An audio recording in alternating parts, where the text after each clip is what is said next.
ನಮಸ್ಕಾರ ಸ್ನೇಹಿತರೆ, welcome back to tech facts Kannada ಚಾನಲ್ಗೆ. ನಾನು ನಿಮ್ಮ ಮಂಜುನಾಥ್ ಶೆಟ್ಟಿ. ಸ್ನೇಹಿತರೆ, ಇವತ್ತಿನ ವಿಡಿಯೋ ಬಂದು ಅನ್ನಭಾಗ್ಯ ಯೋಜನೆಯ ಉಚಿತ ಅಕ್ಕಿ ಹಣ ನಿಮಗೆ ಬಂದಿಲ್ಲ ಅಂತ ಹೇಳಿದ್ರೆ ಏನು ಮಾಡಬೇಕು ಅಂತ ಈ ವಿಡಿಯೋದಲ್ಲಿ ತಿಳಿಸ್ಕೊಡ್ತೀನಿ. ಅದರ ಜೊತೆಗೇನೆ ಈಗಾಗಲೇ ಅನ್ನಭಾಗ್ಯ ಯೋಜನೆಯ ಈ ತಿಂಗಳ ಅಕ್ಕಿಯ ಹಣ ಯಾವ ಒಂದು ದಿನಾಂಕಕ್ಕೆ ಬರುತ್ತೆ ಅಂತ ಕೂಡ ಈ ವಿಡಿಯೋದಲ್ಲಿ ತಿಳಿಸ್ಕೊಡ್ತೀನಿ. ಹಾಗೆಯೇ ಸ್ನೇಹಿತರೆ, ಅನ್ನಭಾಗ್ಯ ಯೋಜನೆಯ 2-3 ಕಂತಿನ ಹಣ ಈಗಾಗಲೇ ಯಾರ್ಯಾರಿಗೆ ಪೆಂಡಿಂಗ್ ಇದೆಯೋ ಅವರಿಗೆಲ್ಲರಿಗೂ ಕೂಡ ಯಾವಾಗ ಬರುತ್ತೆ ಅಂತ ಕೂಡ ಈ ವಿಡಿಯೋದಲ್ಲಿ ಮಾಹಿತಿನ ನೀಡ್ತೀನಿ. ವಿಡಿಯೋನ ಎಲ್ಲೂ ಕೂಡ ಸ್ಕಿಪ್ ಮಾಡದೆ ಕೊನೆ ತನಕ ನೋಡೋದಕ್ಕೆ ಟ್ರೈ ಮಾಡಿ. ನೀವಿನ್ನೂ ಯಾರ್ಯಾರು ಹೊಸಬರು ನನ್ನ ಚಾನಲ್ನ ಸಬ್ಸ್ಕ್ರೈಬ್ ಮಾಡದೆ ಈ ವಿಡಿಯೋ ನೋಡ್ತಾ ಇರೋ, ಪ್ಲೀಸ್ ಸಬ್ಸ್ಕ್ರೈಬ್ ಮಾಡಿ, ಪಕ್ಕದಲ್ಲಿರುವಂಥ ಬೆಲ್ ಐಕಾನ್ನ ಪ್ರೆಸ್ ಮಾಡಿ. ಸ್ನೇಹಿತರೆ, ನೀವು ಸಬ್ಸ್ಕ್ರೈಬ್ ಮಾಡಿ ನನಗೆ ಸಪೋರ್ಟ್ ಮಾಡೋದ್ರಿಂದ ಇದೇ ರೀತಿಯಾದಂಥ ಒಳ್ಳೊಳ್ಳೆ ಕಂಟೆಂಟ್ ಇರುವಂಥ ವಿಡಿಯೋಗಳನ್ನು ನಿಮ್ಮ ಮುಂದೆ ತರಲಿಕ್ಕೆ ನನಗೆ ಪ್ರೋತ್ಸಾಹ ಸಿಗುತ್ತೆ ಅಂತ ಹೇಳ್ತಾ, ಸ್ನೇಹಿತರೆ ನಿಮಗೆ ಜಸ್ಟ್ 1 ಸೆಕೆಂಡ್ ಅಷ್ಟೇ ಟೈಮ್ ತೆಗೆದುಕೊಳ್ಳೋದು. ಎಲ್ಲರಿಗೂ ಕೂಡ ಸಪೋರ್ಟ್ ಮಾಡ್ತೀರಾ, ಅದೇ ರೀತಿ ನನಗೂ ಕೂಡ ಸಪೋರ್ಟ್ ಮಾಡಿ ಅಂತ ಕೇಳ್ಕೊಳ್ತಾ, ಈ ವಿಡಿಯೋ ನಿಮಗೆ ಇಷ್ಟ ಆಗ್ತಾ ಇದ್ರೆ ಒಂದು ಲೈಕ್ ಮಾಡಿ, ಸಾಧ್ಯವಾದಷ್ಟು ನಿಮ್ಮ ಸ್ನೇಹಿತರಿಗೆ ಈ ಒಂದು ವಿಡಿಯೋನ ಶೇರ್ ಮಾಡಿ, ಅವರಿಗೂ ಕೂಡ ಈ ವಿಡಿಯೋದಿಂದ ಸಾಕಷ್ಟು ಉಪಯೋಗನ ಪಡ್ಕೊಳ್ಳಿ ಅಂತ ಹೇಳ್ತಾ ವಿಡಿಯೋನ ಶುರು ಮಾಡೋಣ ಬನ್ನಿ. ಸ್ನೇಹಿತರೆ, ಈಗಾಗಲೇ ಅನ್ನಭಾಗ್ಯ ಯೋಜನೆಯ ಅಕ್ಕಿಯ ಹಣ ಯಾವಾಗ ಬರುತ್ತೆ ಅಂತ ಹೇಳ್ಬಿಟ್ಟು ಈಗಾಗಲೇ ಸಾಕಷ್ಟು ಮಹಿಳೆಯರು ವೇಟ್ನ ಮಾಡ್ತಾ ಇದ್ದೀರಾ.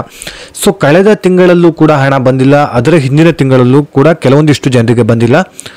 ಅಂಥವರು ಏನು ಮಾಡಬೇಕು, ಅವರಿಗೆ ಯಾವಾಗ ಬರುತ್ತೆ ಅಂತ ನೆಕ್ಸ್ಟ್ ಹೇಳ್ತೀನಿ. ಅದಕ್ಕಿಂತ ಮುಂಚೆ ಈ ತಿಂಗಳು ಯಾವ ಡೇಟಿಗೆ ಹಣ ಬರುತ್ತೆ ಅಂತ ತಿಳ್ಕೊಳ್ಳೋದಾದರೆ, ಜನವರಿ 15ನೇ ತಾರೀಕಿನ ಒಳಗಾಗಿ ಈ ಒಂದು ಅನ್ನಭಾಗ್ಯ ಯೋಜನೆಯ ಅಕ್ಕಿಯ ಹಣ ಜಮಾ ಆಗುತ್ತೆ ಅಂತ ಹೇಳ್ಬಿಟ್ಟು ಈಗಾಗಲೇ ಆಹಾರ ಇಲಾಖೆ ಕಡೆಯಿಂದ ಮಾಹಿತಿ ಬರ್ತಾ ಇರುವಂಥದ್ದು.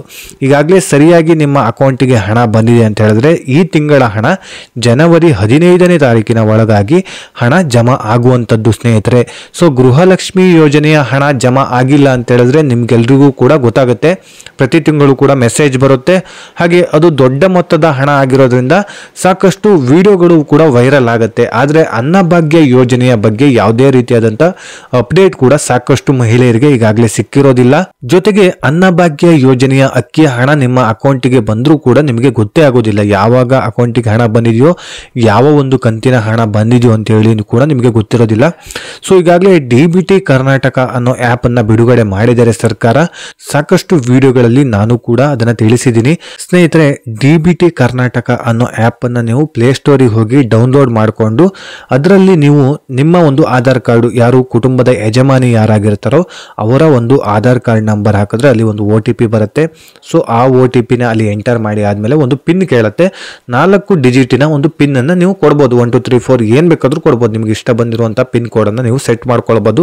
ಅಲ್ಲಿ ನೀವು ಗೃಹಲಕ್ಷ್ಮಿ ಯೋಜನೆದಾಗಿರ್ಬೋದು, ಅನ್ನಭಾಗ್ಯ ಯೋಜನೆದಾಗಿರ್ಬೋದು, 2 ಯೋಜನೆಯ ಹಣ ನಿಮ್ಮ ಅಕೌಂಟಿಗೆ ಯಾವ ಡೇಟಿಗೆ ಬಂದಿದೆ, ಯಾವ ಕಂತಿನ ಹಣ ಬಂದಿದೆ ಅಂತ ಹೇಳಿ ಚೆಕ್ ಮಾಡ್ಕೊಳ್ಬೋದು. ಇದಿಷ್ಟು ಓಕೆ, ಚೆಕ್ ಮಾಡ್ಕೊಳ್ಳೋದ್ರ ಬಗ್ಗೆ ಆಯಿತು, ಸ್ಟೇಟಸ್ನ ಯಾವ ರೀತಿ ಅಂತ ಹೇಳ್ಬಿಟ್ಟು. ಈಗ ಸ್ನೇಹಿತರೆ, ಅನ್ನಭಾಗ್ಯ ಯೋಜನೆಯ ಈ ಕಂತಿನ ಹಣ, ಈ ತಿಂಗಳ ಹಣ ಜನವರಿ 15ನೇ ತಾರೀಕಿನ ಒಳಗಾಗಿ ಬರುತ್ತೆ. ಈಗಾಗಲೇ 2-3 ತಿಂಗಳ ಹಣ ಬಂದಿಲ್ಲ ಅಂತ ಹೇಳಿದ್ರೆ ಯಾವ ಡೇಟಿಗೆ ಬರುತ್ತೆ ಅಂತ ಹೇಳಿದ್ರೆ, ಈಗಾಗಲೇ ಆಹಾರ ಇಲಾಖೆಯ ಸಚಿವರಾದಂಥ KH ಮುನಿಯಪ್ಪನವರು ಹೇಳಿದ್ರು ಸ್ನೇಹಿತರೆ. ಡಿಸೆಂಬರ್ 31ನೇ ತಾರೀಕಿನ ಒಳಗಾಗಿ ಯಾರ್ಯಾರಿಗೆ ಅನ್ನಭಾಗ್ಯ ಯೋಜನೆ ಹಣ ಎಷ್ಟು ಪೆಂಡಿಂಗ್ ಇದೆಯೋ ಅದೆಲ್ಲದನ್ನು ಕೂಡ ನಾವು ಕೊಡ್ತೀವಿ, ಒಂದೇ ಸಲ ಜಮಾನ ಮಾಡ್ತೀವಿ. ಅದು ಆದಮೇಲೆ ಏನು 2025 ಬರುತ್ತೆ, ಅಲ್ಲಿಂದ ಹೊಸ ಲೆಕ್ಕಾಚಾರ, ಅದ್ರ ಒಳಗಡೆ ಎಷ್ಟಿದೆಯೋ, ಎಷ್ಟು ಜನರಿಗೆ ಈಗಾಗಲೇ ಪೆಂಡಿಂಗ್ ಇದೆಯೋ ಅದು ಎಲ್ಲದೂ ಕೂಡ ಹಣನ ಜಮಾ ಮಾಡ್ತೀವಿ ಅಂತೇಳ್ಬಿಟ್ಟು ಹೇಳಿದ್ರು. ಅದೇ ರೀತಿಯಾಗಿ ಹಣ ಈಗ ಜಮಾ ಮಾಡಿಲ್ಲ ಸ್ನೇಹಿತರೆ. ಕಳೆದ 2-3 ತಿಂಗಳಿಂದ ಹಣ ಪೆಂಡಿಂಗ್ ಇದೆ. ಜಾಸ್ತಿ ಪೆಂಡಿಂಗ್ ಇದೆ, 4-5 ತಿಂಗಳಿಂದ ನಿಮಗೆ ಹಣನೇ ಜಮಾ ಆಗಿಲ್ಲ ಅಂತ ಹೇಳಿದ್ರೆ ನೀವು ನಿಮ್ಮ ಹತ್ತಿರದ ತಾಲೂಕು ಆಫೀಸಿನಲ್ಲಿರುವಂಥ ಫುಡ್ ಸೆಕ್ಷನ್ಗೆ ಹೋಗಿ ವಿಚಾರಿಸಬೇಕಾಗುತ್ತೆ. ಅಲ್ಲಿ ಸ್ನೇಹಿತರೆ ಕೆಲವೊಂದಿಷ್ಟು ಮಾಹಿತಿಗಳು ಸಿಗುತ್ತೆ, ಏನಕ್ಕೋಸ್ಕರ ನಿಮಗೆ ಹಣ ಜಮಾ ಆಗ್ತಾ ಇಲ್ಲ. ನಿಮ್ಮ ರೇಷನ್ ಕಾರ್ಡ್ ಏನಾದರೂ ಹೋಲ್ಡ್ ಆಗಿದೆಯಾ, ನಿಮ್ಮ ಒಂದು DBT ಸ್ಟೇಟಸ್ನ ಚೆಕ್ ಮಾಡೋದಕ್ಕಂತ ಹೋದಾಗ ಅಲ್ಲಿ ಏನು ಪೆಂಡಿಂಗ್ ಅಂತ ತೋರಿಸ್ತಾ ಇದೆಯೋ ಅದನ್ನು ಕೂಡ ಅವರಿಗೆ ತಿಳಿಸ್ಬೇಕಾಗುತ್ತೆ. ಇಲ್ಲ ಅಂತ ಹೇಳಿದ್ರು ಕೂಡ ನಿಮ್ಮ ಒಂದು ರೇಷನ್ ಕಾರ್ಡನ್ನು ತೆಗೆದುಕೊಂಡು ಹೋದರೆ ಅಲ್ಲೇ ಚೆಕ್ ಮಾಡ್ತಾರೆ, ಯಾವ ಒಂದು ಕಾರಣಕ್ಕೆ ನಿಮಗೆ ಹಣ ಜಮಾ ಆಗ್ತಾ ಇಲ್ಲ. ನೀವು ಏನಾದರೂ ಇನ್ಕಮ್ ಟ್ಯಾಕ್ಸು ಅಥವಾ GST ಪೇಯರ್ ಅಂತ ಹೇಳ್ಬಿಟ್ಟು ಅಲ್ಲಿ ಏನಾದರೂ ರೇಷನ್ ಕಾರ್ಡ್ ಸ್ಟೇಟಸ್ನ ಚೆಕ್ ಮಾಡೋದಕ್ಕೆ ಹೋದಾಗ ತೋರಿಸ್ತಾ ಇದೆ ಅಂತ ಹೇಳಿದ್ರೆ ನಿಮಗೆ ಯಾವುದೇ ರೀತಿಯಾದಂಥ ಹಣ ಬರೋದಿಲ್ಲ. ಅದಕ್ಕೆ ಏನು ಮಾಡಬೇಕು ಅಂತ ಕೂಡ ಅಲ್ಲೇ ಹೇಳ್ತಾರೆ ಸ್ನೇಹಿತರೆ. ಪ್ರತಿಯೊಂದು ತಾಲೂಕಿನಲ್ಲಿರುವಂಥ ತಾಲೂಕು ಆಫೀಸ್ನಲ್ಲಿ ಒಂದು ಫುಡ್ ಸೆಕ್ಷನ್ ಅಂತ ಇರುತ್ತೆ, ಅಲ್ಲಿ ಹೋಗಿ ವಿಚಾರಿಸಬೇಕಾಗುತ್ತೆ. ಒಂದು ಕಂತಿನ ಹಣ ಬಂದಿಲ್ಲ, ಬೈ ಚಾನ್ಸ್ 2 ಕಂತಿನ ಹಣ ಬಂದಿಲ್ಲ ಅಂತ ಹೇಳಿದ್ರೆ ನಿಮಗೆ ಖಂಡಿತವಾಗ್ಲೂ ಜಮಾ ಆಗುತ್ತೆ.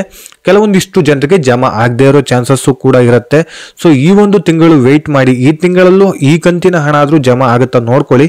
ಈ ಒಂದು ತಿಂಗಳಲ್ಲಿ ನಿಮಗೆ ಹಣ ಜಮಾ ಆಗಿಲ್ಲ ಅಂತ ಹೇಳಿದ್ರೆ ನೀವು ತಾಲೂಕು ಆಫೀಸಿಗೆ ಹೋಗಲೇಬೇಕಾಗತ್ತೆ. ಸೊ ಇದಿಷ್ಟು ಓಕೆ, ಒಂದಿಷ್ಟು ಮಾಹಿತಿ ಸಿಕ್ತು ನಿಮಗೆ. 2-3 ತಿಂಗಳ ಹಣ ಬಂದಿಲ್ಲ ಅಂತ ಹೇಳಿದ್ರೆ ಏನು ಮಾಡಬೇಕು ಅಂತ ಹೇಳ್ಬಿಟ್ಟು. ಹಾಗೆಯೇ ಸ್ನೇಹಿತರೆ, ಕೆಲವೊಂದಿಷ್ಟು ಜನರಿಗೆ ಒಂದು ಕಂತಿನ ಹಣದಿಂದನೂ ಕೂಡ ಬಂದಿಲ್ಲ. 1, 2, 3, 4 ಯಾವ ಕಂತಿನ ಹಣ ಕೂಡ ಇನ್ನೂ ಅನ್ನಭಾಗ್ಯ ಯೋಜನೆಯ ಅಕ್ಕಿಯ ಹಣ ಅಂತ ಹೇಳ್ಬಿಟ್ಟು ಅವ್ರ ಅಕೌಂಟಿಗೆ ಬಂದಿರೋದೇ ಅವ್ರಿಗೆ ನೆನಪಿರೋದಿಲ್ಲ. ಸೊ ಹಣನೇ ಬಂದಿರೋದಿಲ್ಲ. ಗೃಹಲಕ್ಷ್ಮಿ ಯೋಜನೆಯ ಹಣ ಬಂದರೂ ಕೂಡ ಅನ್ನಭಾಗ್ಯ ಯೋಜನೆಯ ಹಣ ಜಮಾ ಆಗಿರೋದಿಲ್ಲ. ಅಂಥವರಿಗೆ ಆಧಾರ್ ಕಾರ್ಡು ಬ್ಯಾಂಕ್ ಅಕೌಂಟಿಗೆ ಲಿಂಕ್ ಆಗಿರೋದಿಲ್ಲ. ಹಾಗಾಗಿ NPCI ಚೆಕ್ ಫೇಲ್ಡ್ ಅಂತ ಹೇಳ್ಬಿಟ್ಟು ಬಂದಿರುತ್ತೆ. ಸಾಕಷ್ಟು ಜನರು ಸಾಕಷ್ಟು ಬಾರಿ ಅದನ್ನು ಲಿಂಕ್ ಮಾಡಿಸಿ ಸರಿ ಮಾಡಿಕೊಂಡ್ರೂ ಕೂಡ ಅಲ್ಲಿ ಆಹಾರ ಇಲಾಖೆಯಲ್ಲಿ ಅದು ಅಪ್ಡೇಟೇ ಆಗಿರೋದಿಲ್ಲ ಸ್ನೇಹಿತರೆ. ಸೊ ಈ ರೀತಿ ಆದವರು ಕೂಡ ತುಂಬ ಜನರಿದ್ದಾರೆ. ಒಂದು 4-5 ಸಲ ಪ್ರಯತ್ನ ಪಟ್ಟು ಸಾಕಾಗಿ ಇನ್ನು ಮುಂದೆ ಇದು ಹಣ ಬರೋದೇ ಇಲ್ಲ ಅಂತ ಹೇಳ್ಬಿಟ್ಟು ಆ ಹೋಪ್ಸ್ನೇ ಕಳ್ಕೊಂಡಿರ್ತಾರೆ. ಸೊ ಅಂಥವರಿಗೆ ಹಣ ಬರುವ ಚಾನ್ಸಸ್ಸು ಕೂಡ ಕಡಿಮೆ ಇರುತ್ತೆ. ಸೊ ಇದು ಕೆಲವೊಂದಿಷ್ಟು ಸರ್ಕಾರದ ಕಡೆಯಿಂದ ಆಗ್ತಿರುವಂಥ ಎಡವಟ್ಟು ಕೂಡ ಆಗಿದೆ.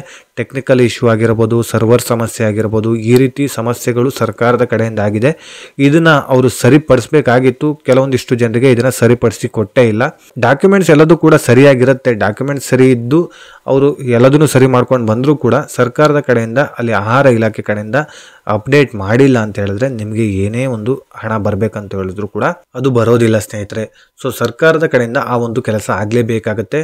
ಸೊ ಆಹಾರ ಇಲಾಖೆ ಕಡೆಯಿಂದ ಆ ಒಂದು ಕೆಲಸ ಖಂಡಿತವಾಗ್ಲೂ ಆಗಬೇಕಾಗತ್ತೆ. ಸೊ ಅವರು ಅಪ್ಡೇಟ್ ಮಾಡದೆ ನಿಮಗೆ ಹಣ ಬರುತ್ತೆ ಅಂತ ಹೇಳ್ಬಿಟ್ಟು ನೀವು ವೆಯ್ಟ್ ಮಾಡೋದು ವೇಸ್ಟು.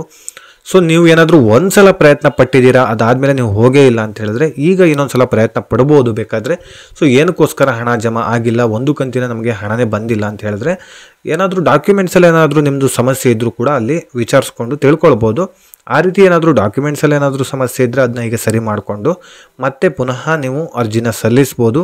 ಸೊ ಆ ರೀತಿ ನೀವೇನಾದರೂ ಆ ಅರ್ಜಿನ ಸಲ್ಲಿಸೋದಕ್ಕಂತ ಹೋಗಿ ಬೈ ಚಾನ್ಸು ನಿಮ್ಮ ಒಂದು ಡಾಕ್ಯುಮೆಂಟ್ಸ್ ಎಲ್ಲದು ಕೂಡ ಸರಿಯಾಗಿದೆ ಅಂತ ಹೇಳ್ಬಿಟ್ಟು ಸರ್ಕಾರದ ಕಡೆಯಿಂದ ಏನಾದರೂ ಅಪ್ಡೇಟ್ ಬಂದರೆ ಅಥವಾ ಆಹಾರ ಇಲಾಖೆ ಕಡೆಯಿಂದ ಏನಾದರೂ ಅಪ್ಡೇಟ್ ಆದರೆ ನಿಮಗೆ ಹಣ ಬರುವ ಚಾನ್ಸಸ್ ಕೂಡ ಇರುತ್ತೆ. ಒಂದ್ಸಲ ಪ್ರಯತ್ನ ಪಟ್ಟು ನೋಡಿ. ಏನು ಒಂದಿನ ವೇಸ್ಟ್ ಆಗ್ಬೋದು ಅಷ್ಟೇ. ಸೊ ನಿಮಗೆ ಹಣ ಬಂದರೆ ಇನ್ನು ಮುಂದೆ ಹಣ ಬರುತ್ತಲ್ಲ, ಈಗಾಗಲೇ ಹಣ ಬರದೇ ಇರೋದು ಬಿಟ್ಬಿಡಿ, ಅದು ಇನ್ನಂತೂ ಖಂಡಿತವಾಗ್ಲೂ ಸಿಗೋದಿಲ್ಲ. ಆದರೆ ಇನ್ನು ಮುಂದಾದರೂ ಏನು ಕಾಂಗ್ರೆಸ್ ಸರ್ಕಾರ 4 ವರ್ಷ ಇರುತ್ತೋ ಅಥವಾ 3.5 ವರ್ಷ ಇರುತ್ತೋ ಅಷ್ಟು ದಿನ ಆದರೂ ನಿಮಗೆ ಹಣ ಜಮಾ ಆಗುತ್ತೆ ಸ್ನೇಹಿತರೆ. ಹಾಗಾಗಿ ಒಂದ್ಸಲ ಪ್ರಯತ್ನ ಪಟ್ಟು ನೋಡಿ. 4-5 ಬಾರಿ ಪ್ರಯತ್ನ ಪಟ್ಟು ಕೂಡ ನಿಮಗೆ ಹಣನೇ ಜಮಾ ಆಗಿಲ್ಲ ಅಂತ ಹೇಳಿದ್ರೆ ಮತ್ತೆ ಹೋಗಿ ಪ್ರಯತ್ನ ಪಡೋದು ಬೇಡ.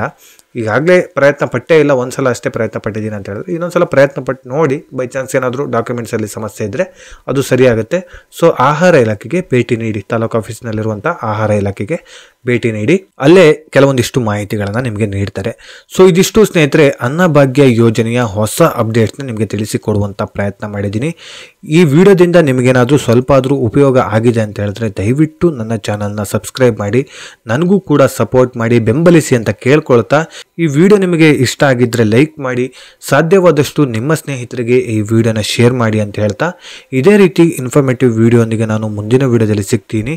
ಅಲ್ಲಿಯವರೆಗೂ ಧನ್ಯವಾದಗಳು.